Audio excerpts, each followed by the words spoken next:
Bonjour à tous, bienvenue sur Fan de Couteau.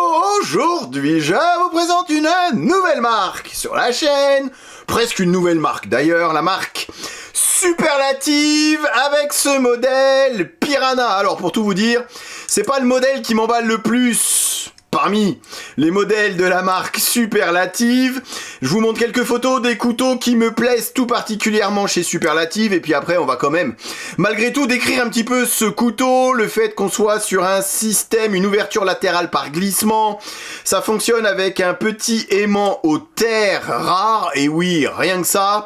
Maintenant c'est plus collection que véritable outil utilitaire, que véritable couteau de poche. Ça fonctionne d'une façon un petit peu bizarre, il est vrai, ça demande encore une fois un petit peu d'habitude pour pouvoir le manipuler correctement, mais ce qui m'intéresse aujourd'hui, c'est de vous présenter donc cette marque Superlative, puisque j'en suis certain que c'est une marque dont on va continuer à entendre parler, créée par 3 couteliers. Vous avez Other Knives, vous avez Enrique Peña. Je vous ai ramené à titre de comparaison un modèle de chez Peña. Alors c'est pas un custom Peña parce que ça coûte un bras.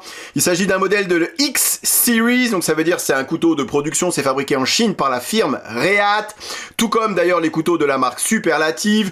Donc c'est tiré d'un modèle custom, mais on est bel et bien sur un couteau industriel. Enrique Peña, je suis certain que vous en avez déjà entendu parler.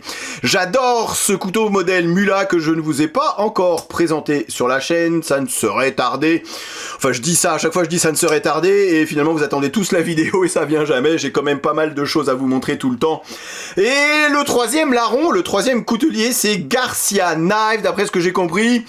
Ça fait plus ou moins partie de la famille Peña. Est-ce que c'est le frère ou le cousin? Bon, en tout cas, ça gravite autour de chez Peña. Enrique Peña étant sans doute le plus connu des 3 avec Other Knives. Je vous montre la boîte. Quand c'est joli, je vous la présente. Vous avez un petit aimant ici qui bloque. Et vous avez en plus dans la boîte des petites pièces détachées, un pivot et quelques rondelles en bronze. Puisque oui, pour une fois, nous ne sommes pas sur des systèmes de roulement à billes. Après, comme je vous ai dit, c'est pas forcément le modèle qui m'emballe le plus chez Superlative. Moi, celui qui me plaît et celui que j'espère avoir un de ces jours, c'est le modèle Cannibal. Alors Cannibal, parce qu'il n'y a pas le A à Cannibal. Le Cannibal, qui est un, voilà, finalement, design assez simple, mais on reconnaît, je trouve, avec ce modèle Cannibal, la touche Peña que j'aime beaucoup. Il y a un autre modèle qui est assez sympa, le Cruzador, et il y a un petit fixe aussi, le modèle Ella, petit fixe avec des plaquettes qui sont interchangeables. C'est aussi la particularité de cette petite lame fixe. Voilà, des designs certainement un petit peu plus sobres. On est plus dans le couteau de collection avec ce modèle que dans un véritable couteau pour être porté au quotidien. D'ailleurs, vous n'avez pas de clip poche sur ce couteau, donc c'est plus le couteau qu'on va sortir pour montrer que ça existe, plutôt qu'un véritable utilitaire, plutôt qu'un véritable EDC. Le couteau coûte quand même 325 €. Celui-ci n'était pas donné non plus. C'est vrai que Reate, bon, alors même si c'est du haut de gamme chinois, niveau tarif, on reste également sur du haut de gamme au niveau des prix. Donc 325 €, ça peut faire cher par rapport à la taille du couteau et finalement par rapport à l'utilité qu'on va en avoir, si ce n'est encore une fois que dans une collection, bien évidemment. Ça peut faire partie, voilà, un nouveau système d'ouverture. Le couteau mesure 16 cm. Je vous le laisse à côté de ce magnifique Mula. Donc le couteau mesure 16 cm, on est sur une lame de 7,3 pour un poids de 60 grammes. Vous voyez, c'est tout petit, c'est tout mimi, c'est également tout léger. Et puis avec cette magnifique lame persane, pas forcément les lames des plus utilitaires, même si juste pour la dépanne comme ça fera le travail. On est sur du CPM M4, acier de l'espace. Attention, c'est un acier qui est pas inox totalement, donc va falloir en prendre soin également de cet acier. Et puis bien évidemment, la particularité de ce couteau, c'est ce système d'ouverture. C'est finalement assez nouveau, je l'ai toujours dit, mais alors innover pour innover, c'est bien quand ça apporte quelque chose en plus. Si c'est innover pour rien apporter de plus, je vois pas trop l'intérêt, et là j'en frôle, à mon sens en tout cas, le zéro intérêt.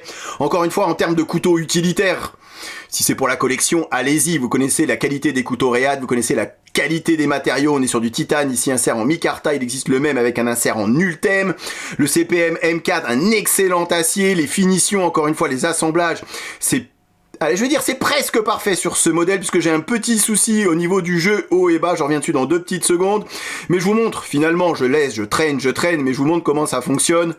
Donc c'est un système aimanté, vous voyez le manche se ferme par un système d'aimant, aimant aux terres rares. Alors il a fallu que je regarde, merci Google, les terres rares permettent la miniaturisation d'aimants très performants. Alors très performant, bof, j'ai envie de vous dire, puisque je trouve pas que ça soit hyper performant, on n'est pas sur un truc hyper aimanté, impossible de déloquer, c'est même plutôt assez simple et assez facile de déloquer, et une fois le couteau ouvert, vous voyez, ça, voilà, un système par glissement, hein, donc on a les plaquettes, voilà, qui tournent, rondelle en bronze, hein, et non roulement à billes, pardon, et voilà, et ici pareil, donc vous avez l'aimant qui vient se bloquer afin que le manche ne fasse plus qu'un, et c'est vrai que lorsqu'on serre un petit peu le couteau dans les mains, on a l'aimant, comme je vous dis, c'est pas, à mon sens en tout cas, c'est pas un aimant, voilà, un aimant forcément hyper performant, puisqu'on a, vous voyez, un petit jeu dans les plaquettes, on sent en tout cas la plaquette qui a envie de se désaimanter, je sais pas comment on dit, bref, on a l'impression que l'aimant avait qu'une envie, c'est de se barrer de son emplacement,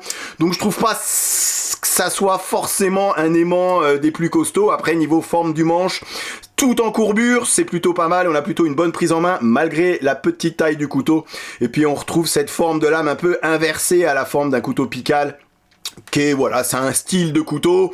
Maintenant, encore une fois, la particularité qu'il y a dans ce couteau, c'est vraiment bien ce système d'ouverture latérale par glissement. C'est possible, hein, de l'ouvrir à une seule main, vous voyez, avec un petit coup de poignet façon un petit peu balisong, un peu couteau papillon, même si c'est quand même beaucoup moins fun à utiliser qu'un couteau papillon. J'ai un reproche à faire, et ça m'étonne quand même, de la marque Reate, et je suis pas le seul, puisque j'ai regardé 2-3 commentaires sur ce couteau, et il y en a quelques-uns qu'on se... Voilà. Poil de jeu haut et bas. Et c'est vrai que Reate ne nous avait pas habitués à ça. Alors c'est sans doute dû à cette construction et au système de plaquettes d'ouverture latérale par glissement qui donne ce léger jeu haut et bas. Mais c'est vrai que sur plusieurs exemplaires, voilà, j'ai pu lire que c'était également arrivé à d'autres. Et c'est vrai que ça m'étonne finalement sur un couteau qui se veut premium et qui est premium, hein, à 325 €. On est véritablement sur du premium. Ça m'étonne un petit peu qu'ils aient laissé passer ça. Ou en tout cas que ces trois couteliers aient pu laisser passer ça de la part de Reate. Après, latéralement, vous avez 0 jeu, mais c'est vrai que haut et bas, voilà. Un poil de jeu qui fait tâche finalement dans un package plutôt bien foutu, plutôt original, plutôt innovant, même si vous l'aurez bien compris, à utiliser au quotidien, c'est pas forcément le couteau le plus pratique. Mais je le répète que dans une collection, ce couteau est un très bel ajout, car il est vrai, malgré, vous l'avez vu, un poil de jeu haut et bas, le reste finalement n'est que perfection, vous voyez, au niveau de l'arrière, de la plaquette et de l'entretoise, tout est parfaitement bien aligné et on ne peut pas se douter que la plaquette est fixée grâce à un aimant. Pareil au niveau du micarta qui match parfaitement bien avec le reste en titane, tout est parfaitement aligné et même le couteau ouvert. Vous voyez à l'arrière ici, on ne peut pas se douter que la plaquette est simplement bloquée grâce à un aimant. On aura malgré tout quelques petites traces d'usure puisqu'il existe, bah voilà, quelques zones de frottement sur ce système d'ouverture et de fermeture assez particulier.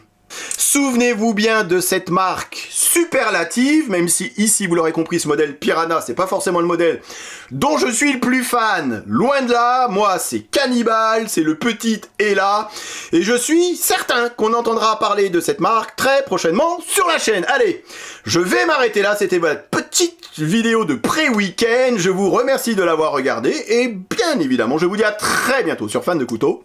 Salut. Présentation, comparaison avec d'autres modèles et test de coupe en fin de vidéo comme d'habitude. Ok, allez, voyons voir ce que ça donne. Rasoir. Encore une fois, les goûts et les couleurs. C'est simple et efficace. Je suis faible, j'achète. Il n'y en aura pas pour tout le monde.